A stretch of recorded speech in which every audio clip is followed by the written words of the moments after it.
नमस्कार दोस्तों, आज की इस वीडियो में हम बात करेंगे पुरुषों में ऐसी 5 कमियों के बारे में जिसकी वजह से वो पिता बनने के सौभाग्य से दूर रह जाते हैं। जी हाँ, यानी ऐसे कारण जिसकी वजह से एक कपल बेबी कंसीव नहीं कर पा रहा होता, ऐसी वो कौन सी पुरुषों में 5 कमियां होती हैं, आइए जानते हैं इस वीडियो के बारे में। लेकिन उससे पहले मेरी आपसे एक रिक्वेस्ट है कि इस वीडियो में मैं जो भी बताऊंगा उसे ध्यान से समझिएगा, सुनिएगा।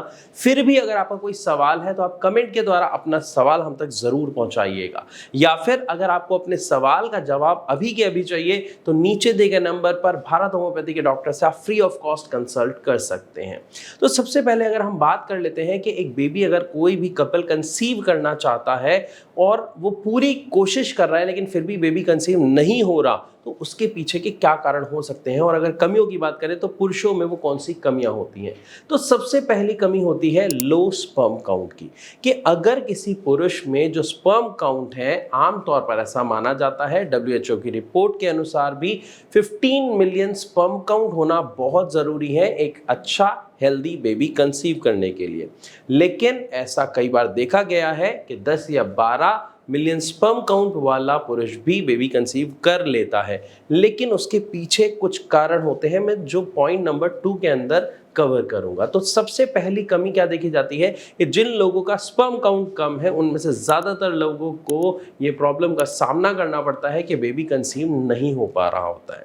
तो पहला कारण हमने जान लिया। बात करते हैं दूसरे कारण के बारे में, जो होता है अगर स्पर्म काउंट अच्छा है, मान लेते हैं स्पर्म काउंट आपने अपना कराया, टेस्ट कराया, उसमें 15 मिलियन से ज्यादा स्पर्म काउंट आए हैं, लेकिन उसी रिपोर्ट में 2 चीजें और लिखी होंगी अगर आप ध्यान से पढ़ेंगे, स्पर्म की मॉर्फोलॉजी और स्पर्म की मोटिलिटी।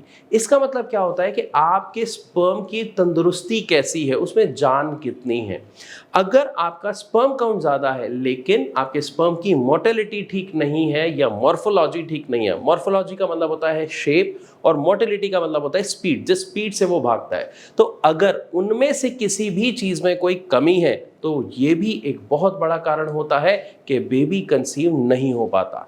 इसीलिए स्पर्म काउंट के होने के साथ साथ स्पर्म की मॉर्फोलॉजी और मोटिलिटी भी ठीक होना बहुत ज़्यादा ज़रूरी है।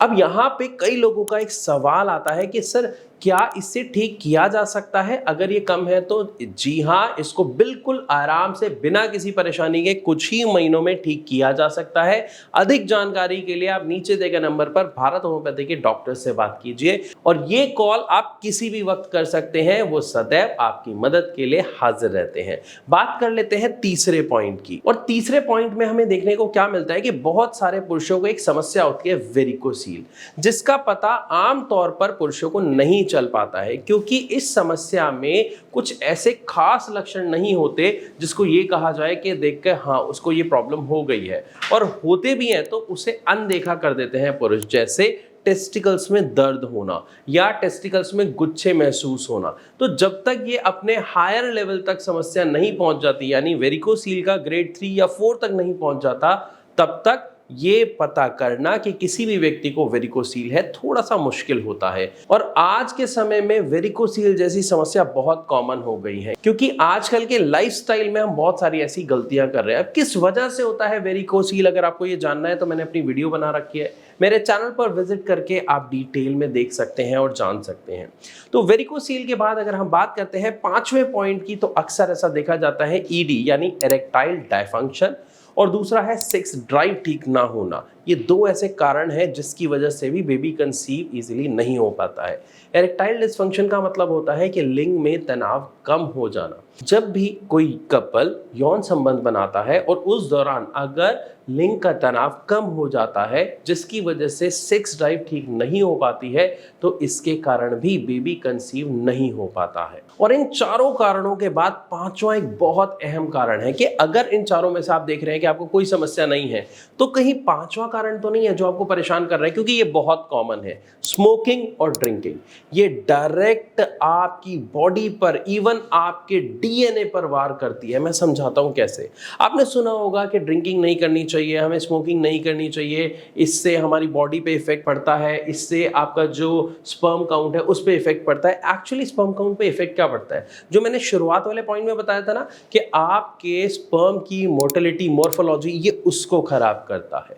तो अगर आपका मॉर्फोलॉजी ही खराब हो जाएगी, मोर्टेलिटी ही खराब हो जाएगी, यानी आपके जो डीएनए है, ये कहा जा सकता है कि सीधा उस पर इफेक्ट डालता है। तो अगर डीएनए पे ही इफेक्ट डालेगा, मॉर्फोलॉजी, मोर्टेलिटी आपकी स्पर्म की खराब हो जाएगी, तो बेबी कंसीव कैसे होगा।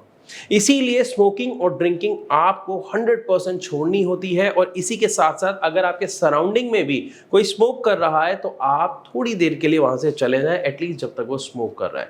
क्योंकि अगर आप वहां पे रहते हैं तो भले ही आप स्मोक नहीं कर रहे, लेकिन पैसिव स्मोकिंग आप जरूर कर रहे हैं, जो उससे ज्यादा खतरनाक है।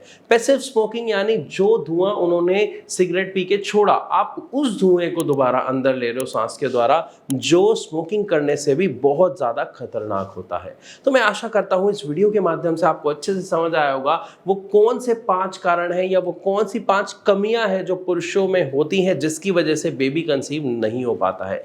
फिर भी अगर आपका कोई सवाल रह गया हो, कोई परेशानी है जिसका आप समाधान चाहते हैं, तो आप अपना सवाल कमेंट के द्वारा हम तक पहुंचा सकते हैं, या फिर मैंने आपको बताया नीचे दिए गए नंबर पर भारत होम्योपैथी के डॉक्टर से डायरेक्ट बात कर सकते हैं। तो इसी के साथ अब मैं आपसे इजाजत लेना चाहूंगा। मिलूंगा अपनी अगली वीडियो में, तब तक के लिए नमस्कार।